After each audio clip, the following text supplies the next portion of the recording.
So obviously, getting back to the original cinema camera, and we kind of talked about this a little bit last year. This camera was designed to be handheld. This is what we really designed it to be. It was, sort of like a DSLR usage case for us. But the thing that shocked us at the time is the number of people who were trying to use it in other ways, like, for example, like this. And, that wasn't really the way we designed it, so we had to get to work to solving that problem for everybody. And what we've done is we've built URSA Mini, and it's taken everything we've kind of got from URSA. It's half the frame rate, obviously it doesn't have all the screens and the scopes and things, but what we've got is a much more portable URSA. Same sensors as URSA, so all the material in the cuts. Here it is here. This is the URSA Mini with the accessory kit on it, and Peter's bringing it out with the whole thing, and it's great. I mean, it's just such a wonderful camera. It's been really fun to work on. What's also nice is the shoulder mount has the quick release in it. But if you don't add all that, you can just bolt it to the tripod. So it's got, I mean, I'll move through and I can show you, it's got the same viewfinder as the URSA has, so it works with the same viewfinder. The same battery solutions. It's got this little, wonderful little full resolution HD screen on the side. It's very bright. It pivots around. It's got dual C-fast cards so we can record continuously, which is obviously what the current system camera can't do. It does up to 60 frames a second. It's also got, those two cards can be used in parallel if you want to record RAW at higher frame rates.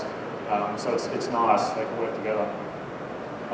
It's got 12G SDI, so it's got the latest technology, it's got time code, and it's got reference input. What we're seeing here is the accessory kit, which is $395. It's got the shoulder mounted rosettes on the bottom and the handle at the top. It also comes with the extender rod, so you can move. There's a handle that comes at the side of it by default, and that's just normal rosette. So you can take the handle off and extend it down with the accessory kit on. Here's an example of the body, and you can see the handle on the side. That's got record controls and it works with blank. And so when you put that accessory kit on, you can take the handle off and move it down, but you can take the handle off and mount it to a crane or something like that as well, because it's a proper rosette. And then of course when you put the shoulder kit on, you get two more. So it's nice, you can put it on, so this camera is great, you can hand hold it, flip the screen and hand hold it is exactly like the current cinema camera body works, you get that same usage, but at the same time when you put the accessory kit on, you get it on your shoulder, put it on the tripod, hand hold it, back on your shoulder, really mobile, really portable, it's all magnesium, so it's really light.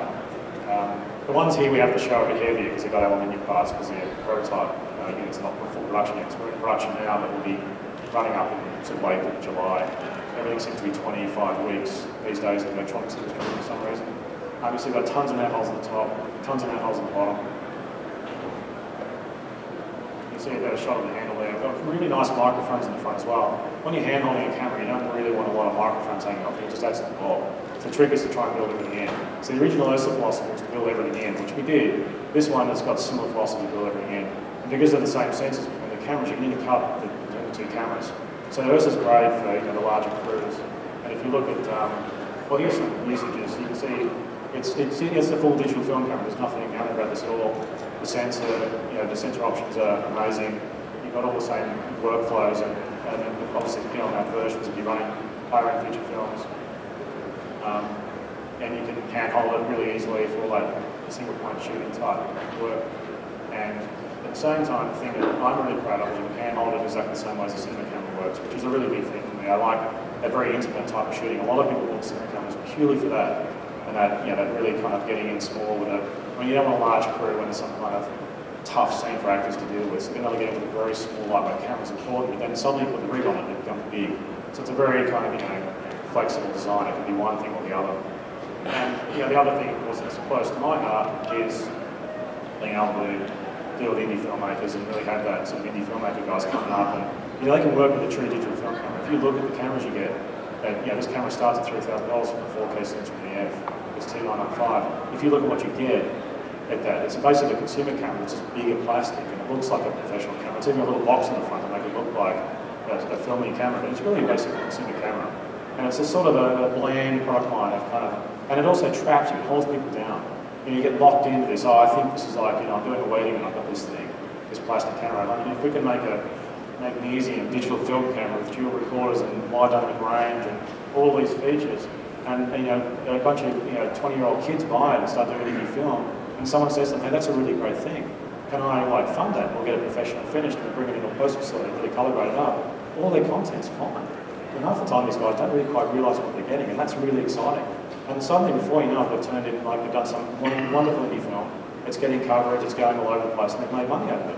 And the industry gets bigger, and there's more stories to be told. So I think this, to me, is the thing that always thrills me most. I mean, I love what we do. When we look at Da Vinci, it's all the Hollywood movies, and all this stuff is great. And these guys are smart, exciting, they do cutting-edge stuff. But then when you can bring some of that to these guys, that's just thrilling. It's very exciting for us. So I really always like that. So obviously, where does that sit? URSA. Well, there's differences obviously between the two, and they're part of the same family.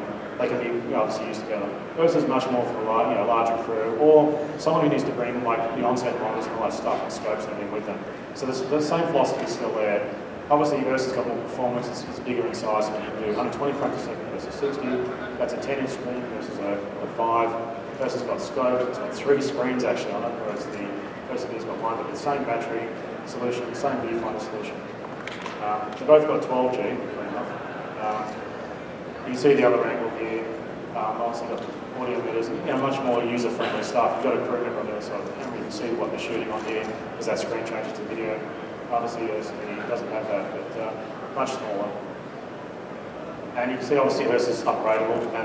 And I heard a few people saying, "Oh, yeah, Blackmagic will upgrade this camera," but this is why we did this last year. We were never sure this sensor was going to come online.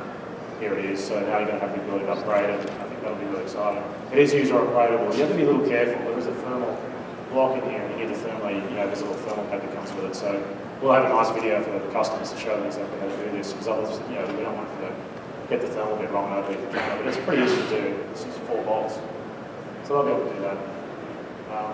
You can see on the side there, they're both monitoring position. The audio's on the top for us. There's balanced XLR audio that's at the top.